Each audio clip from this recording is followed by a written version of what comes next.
Hello and welcome to our YouTube channel Nursing Guru, a comprehensive coach for all competitive nursing officer examinations.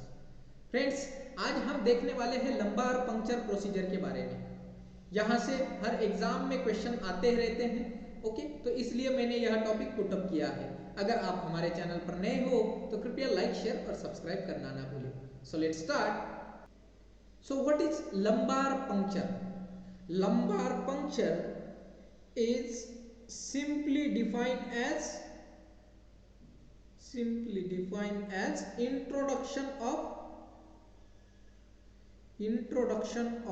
needle into the subarachnoid space। इसको simple भाषा में हम क्या कहते हैं? सब आर्कोनॉइड स्पेस में नीडल इंट्रोड्यूस करना, इसको कहते हैं लंबार पंक्चर। अब इसके पर्पजेस क्या क्या हो सकते हैं, किस लिए हम लंबार पंक्चर करते हैं? तो सबसे पहले देखना है हमें सीएसएफ एनालिसिस के लिए, ओके? सीएसएफ एनालिसिस अगर करना हो। नेक्स्ट है आपको सीएसएफ का प्रेशर मॉनिटर करना हो तो सीएसएफ का प्रेशर मॉनिटरिंग के लिए, okay? Third one is your spinal anaesthesia देने के लिए, हम स्पाइनल एनेस्थीसिया देने के लिए यूज करते हैं सीएसएफ लंबार पंक्चर, ओके? और आप ड्रग एडमिनिस्ट्रेशन के लिए भी हम लंबार पंक्चर करते हैं, ओके? तो ये हो गई आपकी purposes for the lumbar puncture. अब हम थोड़ा मेनिंजेस के बारे में सीखेंगे, ओके? तो ये क्या होती है meninges? Meninges are the covering of our nervous system, जो कि हमारी स्पाइनल कॉर्ड और ब्रेन को प्रिवेंट करती है शॉक से, ओके? तो ये मेनिंजेस कितनी होती है? तो टोटल 3 लेयर्स होती हैं, ओके? जिसमें सबसे बाहर जो नंबर 1 पे होती है वह है आपकी ड्यूरामेटर, जो कि dura mater it is tough and vascular layer होती है, ओके? कैसे होती है? टफ एंड वेस्कुलर लेयर है। Second one is your arachnoid matter, okay? Second one is your arachnoid matter. Arachnoid matter is transparent and also a vascular layer, okay? तो this is one is dura and arachnoid, and the last one is your pia mater, okay? Pia mater is the last one and it is closely attached to the brain. We cannot define the pia mater with the brain, okay? तो ये आपकी 3 layer हो गई। अब इन 3 layers के बीच में 2 spaces आएगी, correct है? देखो 1 2 3, ये 3 लेयर हो गई। तो इसके बीच में ये एक स्पेस आ जाएगी, ये सेकंड स्पेस, ओके? तो space between dura and arachnoid mater, okay? The space between dura and arachnoid mater is called as subdural space, okay? Is called as subdural space,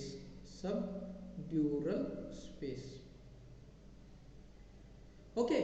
The space between dura and arachnoid matter is called as subdural space, and the space between arachnoid and pia mater is called as subarachnoid space, okay? तो ये 2 space हो गई और 3 layer हो गई, okay? तो अब next हम देखते हैं स्पाइनल कॉर्ड के बारे में।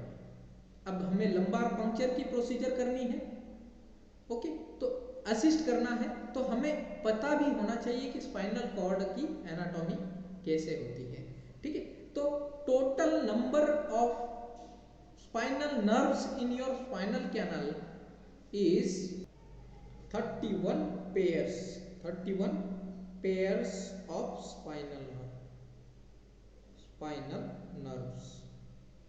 और वर्टिब्रे कितनी होती है आपकी? 30 वर्टिब्रे होती है, ओके? तो देखिए 31 पेयर्स को कैसे डिवाइड किया है? C 1 to 8 होती है, देखो, और C मतलब सर्वाइकल 1 to 8, थोरेसिक आपकी T1 to T12, then lumbar L1 to L5 and sacrum S1 to S5।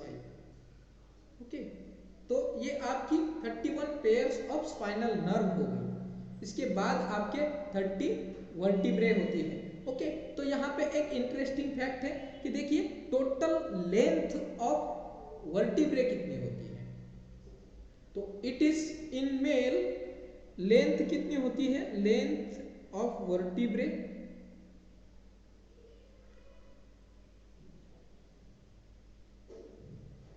ये होती है 71 centimetre in male and 61 centimetre in female. Okay, और लेंथ ऑफ स्पाइनल कॉर्ड की लेंथ कितनी होती है, स्पाइनल कॉर्ड की लेंथ ये होती है आपकी 45 सेंटीमीटर। कितनी होती है, 45 सेंटीमीटर। ओके, समझ में आ गया। तो अब देखते हैं indications for the spinal anaesthesia या स्पाइनल टैपिंग के लिए, ओके, या लंबार पंक्चर के लिए। ओके, तो इंडिकेशन क्या हो सकते हैं, देखते हैं कि एक तो आपका डीजनरेटिव ब्रेन डिसऑर्डर अगर होगा तो, ब्रेन डिसऑर्डर्स अगर होगा तो, लाइक एग्जाम्पल कौन सा हो सकता है यहाँ पे, Alzheimer disease. Okay, Alzheimer disease. Second one क्या हो सकता है, मल्टीपल स्क्लेरोसिस अगर होगा तो। ओके, देन अगर आपका और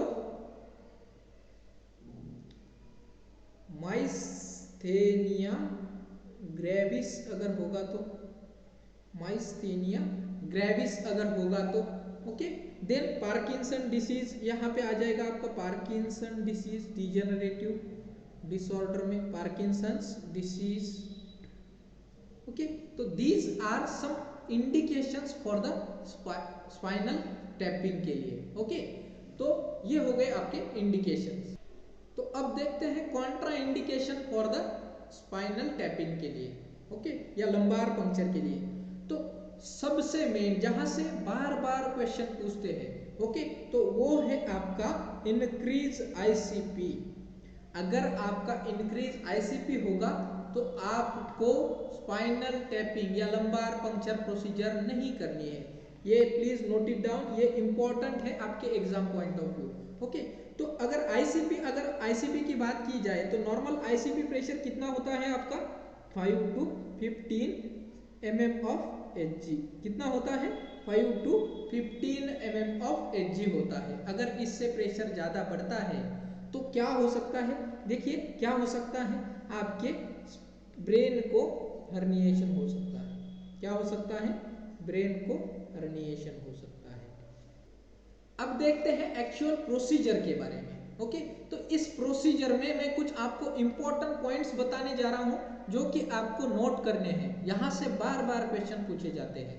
सो लेट्स सी। तो प्रोसीजर के दौरान आपको अडल्ट में कौन सी नीडल यूज करनी है और चाइल्ड में या इन्फंट में कौन सी नीडल यूज करनी है। तो यहां से आपको यह दोनों भी चीजें इंपॉर्टेंट है, please note it down. Adult में आपको 25 गॉज की नीडल यूज करनी है, ओके, और पीड्स में आपको 21 गॉज की नीडल यूज करनी है। ठीक है, ये दोनों चीजें आपकी इंपॉर्टेंट है, यहां से आपको एमसीक्यू पूछा जा सकता है। तो जैसे हम देख रहे हैं लंबार पंक्चर, तो ये क्या है, एक असेप्टिक प्रोसीजर है। ओके, एक असेप्टिक प्रोसीजर है जिसमें आपको all the sterile equipment is required. Okay, तो इस प्रोसीजर से पहले हमें स्क्रब करना होगा, उसके बाद पेंट करना होगा, ड्रेप करना होगा। So because of this is the sterile procedure. Okay, तो हमने स्क्रब कर लिया, ग्लोविंग गाउनिंग हो गई, पेंट कर लिया, ड्रेप भी कर लिया। अब हमें क्या करना है, हमें स्किन प्रिपरेशन कैसे करना है, स्किन प्रिपरेशन कैसे करना है, स्पिरिट, बिटाडिन स्पिरिट। ओके, ये हो गया आपका स्किन प्रिपरेशन हो गया। उसके बाद हमें क्या करना है, हमें लोकल एनेस्थेटिक्स एजेंट्स देना है, लोकल एनेस्थीसिया देना है। तो इसमें क्या देंगे हम 2% ज़ाइलोकेन देंगे। क्या देंगे? 2% ज़ाइलोकेन देंगे। ओके, अब हमने लोकल एनेस्थीसिया दे दिया। ओके, तो हमें 3 बल्ब चाहिए। इस प्रोसीजर में हम 3 बल्ब में सैंपल कलेक्ट करेंगे। ओके, तो अब देखते हैं 3 बल्ब्स। तो इसमें हम 3 बल्ब्स में क्या क्या सैंपल लेंगे? एक लेंगे CSF साइटोलॉजी, बैक्टीरियोलॉजी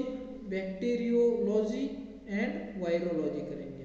ठीक है, तो ये 3 बल्ब हमें सैंपल के लिए लेना है। तो टोटल सैंपल कितना निकालना है? आपको 6 to 10 ml सैंपल निकालना है और ईच बल्ब में मिनिमम 3 ml सैंपल होना चाहिए आपका। ठीक है, ये सारी चीजें आपको exam point of view important है, इसीलिए मैं आपको स्पेसिफिकली बता रहा हूं। ओके, अब नेक्स्ट देखते हैं position used during spinal anaesthesia या लंबार पंक्चर के दौरान। लंबार पंक्चर के दौरान कौन सी पोजीशन देते हैं, यहां से आपको बार बार क्वेश्चन पूछते हैं। ओके, तो आपको 2 पोजीशन ध्यान में रखनी है। एक तो हो गई आपकी सिटिंग पोजीशन और लेटरल पोजीशन आपको ध्यान में रखना है। ओके, तो अब इस प्रोसीजर में अगर अडल्ट है, अडल्ट में आपको L3 और L4 के बीच लेवल में आपको एडमिनिस्टर करना है। ओके, अगर इन्फेंट है तो आपको L4 या फिर L5 में नीडल इंसर्ट करनी है। ओके, तो ये हो गई लेवल, जहां कहां पे हमें नीडल इंसर्ट करनी है, ये हो गई आपकी लेवल। ओके, तो इसको और प्रैक्टिकली अगर हम देखेंगे तो यहां से आपको एंटीरियर सुपीरियर इलियक स्पाइन को फाउंड करना होता है। दोनों साइड के एंटीरियर सुपीरियर इलियक स्पाइन अगर हम नापेंगे तो उस वहां पे जो लेवल आती है वो होती है एक्चुअली L4 एंड L5 या L3 and L4 level. Okay, समझ में आ गया? देन नेक्स्ट देखते हैं। अब हमने क्या देखा था, स्पाइनल कॉर्ड की लेंथ कितनी है? 45 सेंटीमीटर है। इसमें आपको PULSE याद रखना है। ओके, ये चीज याद रखना है जिसमें सारी 45 सेंटीमीटर लेंथ के लिए कुछ चीजें हैं जिसकी लेंथ ही 45 सेंटीमीटर तक होती है। तो सबसे पहले फोटोथेरेपी, इसमें आपको 45 सेंटीमीटर याद रखना है। ओके, देन आपका है अम्बिलिकल कॉर्ड की लेंथ, तो ये कितनी होती है? ये भी 45 सेंटीमीटर होती है। या फिर आपको अगर रेंज पूछेंगे तो 40 to 60 सेंटीमीटर होती है। ओके, देन ये L का मतलब लेंथ ऑफ न्यूबॉर्न, ये भी कितनी होती है? 45 सेंटीमीटर होती है। और आपका स्पाइनल कॉर्ड की लेंथ कितनी होती है? स्पाइनल कॉर्ड की लेंथ 45 सेंटीमीटर। ओके, देन आपका इवैक्यूएंट इनिमा, इसके भी 45 सेंटीमीटर लेंथ रखनी है। ओके, तो ये पल्स ध्यान में रखना है, जो कि 5 चीजें आपको 45 सेंटीमीटर से रिलेटेड है। तो यहां से आपको एक क्वेश्चन डायरेक्ट आ सकता है। So please note it down and keep remember this pulse. Okay, तो पोस्ट प्रोसीजर में हमें क्या केयर करनी है, यहां से भी क्वेश्चन आते हैं। ओके, पोस्ट प्रोसीजर क्या नर्सिंग केयर देनी है? तो पेशेंट को आपको सुपाइन पोजीशन में रहेगा, ओके, नो हेड एलिवेशन, और उसके बाद और क्या है, अगर हेड एलिवेशन करेंगे तो क्या होगा, पेशेंट को स्पाइनल हेडेक जिसको बोलते हैं स्पाइनल हेडेक, ये किसकी वजह से होता है? बिकॉज ऑफ CSF लीकेज होने की वजह से स्पाइनल हेडेक होने के चांसेस ज्यादा होते हैं। ओके, तो ये हो गई हमारी कुछ nursing responsibility due after the spinal tapping या फिर after lumbar puncture procedure. Okay, समझ में आ गया? तो ऐसे ही Thanks for watching. Don't forget to subscribe Nursing Guru.